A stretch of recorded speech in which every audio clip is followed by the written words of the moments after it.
you videoing or are you just like moving around seeing how it looks? Some of both. Okay, great. Action. I'm just gonna put part of the water I think was dripping off, and I'll just.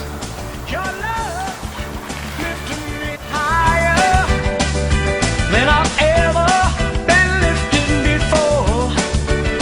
So keep it up, quench my desire, and I'll be at your side forevermore. You know your love keep on lifting me. I look at schools as a microcosm of our community, and if, what's healthy in the community that you can draw from and engage your students in and mirror back to community. Classes that have a more diverse and multicultural feel, to me, automatically have more of a sense of acceptance and a sense of community. So you walk into that class and you kind of already know, just from the feel of how the students and the teachers acting, that like, oh, this is a place that's a little bit different. I can feel the difference. I can kind of feel accepted, because culture is kind of where there's a bunch of different things making a community. Your classroom should not look like any classroom anywhere in the country. You're in Juneau, Alaska, or you're in Tate, or you're wherever you might be. Your classroom should reflect your community. And how does it? But how do you make it come to life? And how do you maybe get your students out of that room and out into community? I've seen teachers too tap into their students who, as you're building that community within your classroom, how are they networked out into community? And it's just the little things. Being there in the morning, interacting with students before class time, saying hello and meaning it and taking the time to tune in. There's just that human element that probably goes the furthest. When I was a sophomore in high school, I was kind of going through a little bit of a hard time, and I didn't really want to talk to many people. So I remember there was one teacher specifically that kind of took a little bit of a step back and let me do my own thing. And they, of course, gave me all of the necessary things to help me excel in schooling. But when it came time to like personal things, they didn't ask me, really. And so one day, I knew that they were open and I could talk to them, and I came to them, and they only shared with me how much I wanted to share. And so they let me keep coming back and keep talking about the things that was going on in my life, and it eventually turned into a long relationship. We can be most consistent, and that's, I think, at the heart of human behavior and development is consistency, knowing where you fit, knowing you belong, and knowing you won't be rejected. And maybe you're the one that's establishing hope in their eyes, helping them see their attributes that they might be diminishing.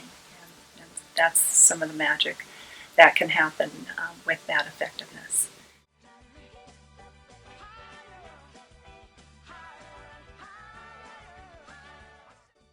Certainly we compartmentalize, sadly, in K-12 education, so that art is a class for a credit over here. In social studies, that my leaning was always to do an art-related project, and I had a teacher tell me, that's enough. You've done enough of that, do something different. And I was devastated. It's like, I loved it. I was learning the subject, without a doubt, and yet that teacher saw it as just something fun. And it's like, well, shouldn't learning be fun? Those future students that you encounter 20 years from now that you've touched are probably not going to remember the unit that you did on the first day of school, unless it blew them out of the water, but they will remember something where they could evolve and do something that drew from their strength.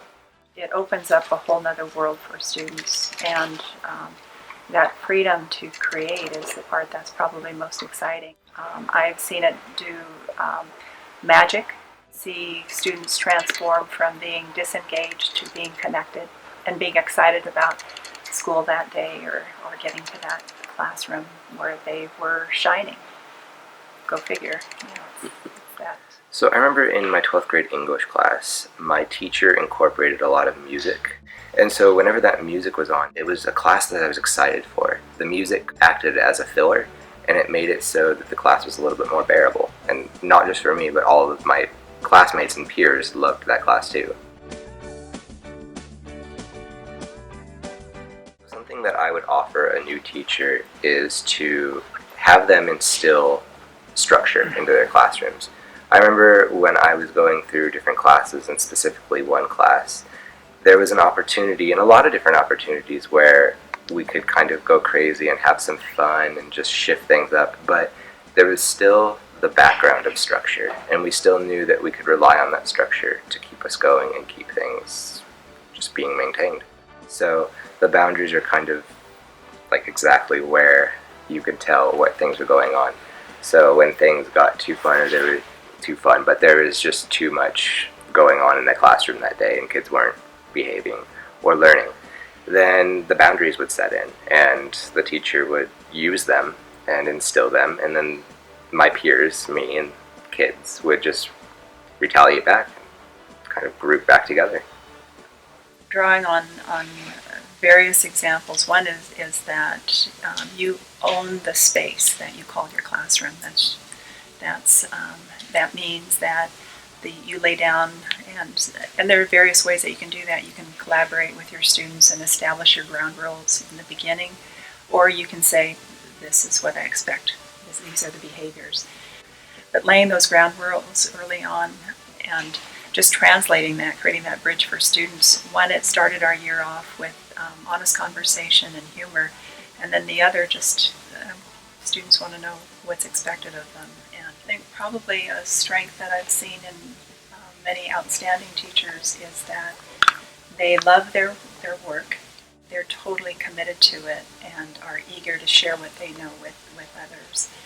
That enthusiasm rings through with students.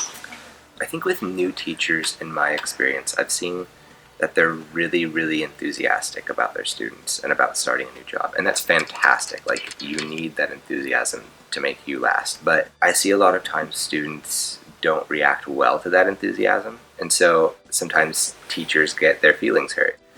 Just know that the students will rebound and they'll come back to you eventually. Just keep showing that enthusiasm. You're gonna mess up. Like, I would see a lot of teachers and like teachers who are just starting to teach get really flustered and upset that they were messing up, and they could see the students not reacting how they wanted. Students are going to be students. They're not always going to respond how the teacher wants, and so I think the most important thing is to just not even show the fear or weakness in yourself, and just kind of keep going and just kind of keep pushing and keep pushing through that barrier. We're going to be talking about similes and metaphors. Let me show you. Alright, first we're going to be talking about similes. As we can see by this definition here, a simile is a comparison between two things using like or as. Now, can somebody give me an example of a simile? Yes, she was white like a ghost. Given this definition of a metaphor up here, a comparison between two things not using like or as, can you give me an example of a metaphor? She was a white ghost.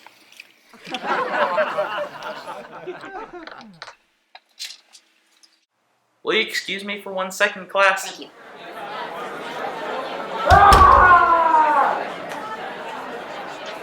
Thanks for that, class. Alright, where were we? Oh yeah. Say too, never let them see you sweat, because students are very savvy. They're tuned in to you. They'll observe you more than you realize, sort of on and off stage, if you will. And just don't let them see you squirm. They're expecting the best from you, and they expect your guidance.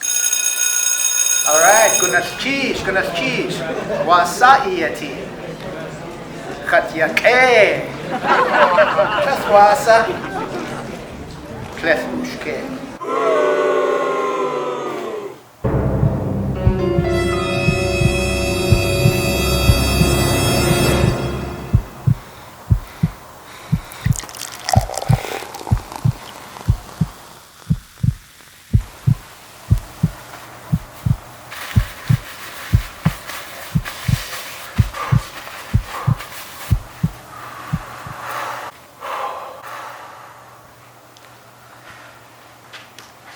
Okay, like I was saying, wasaiyati. Khatyake, gunaschish. All right, very good. The question actually, not to make it fun, but to make it meaningful. We're very grateful that you've stepped up and stepped into this occupation. And just know that you're an inspiration to so many. And so we'll cheer you on, and don't hesitate to ask for help. Good luck.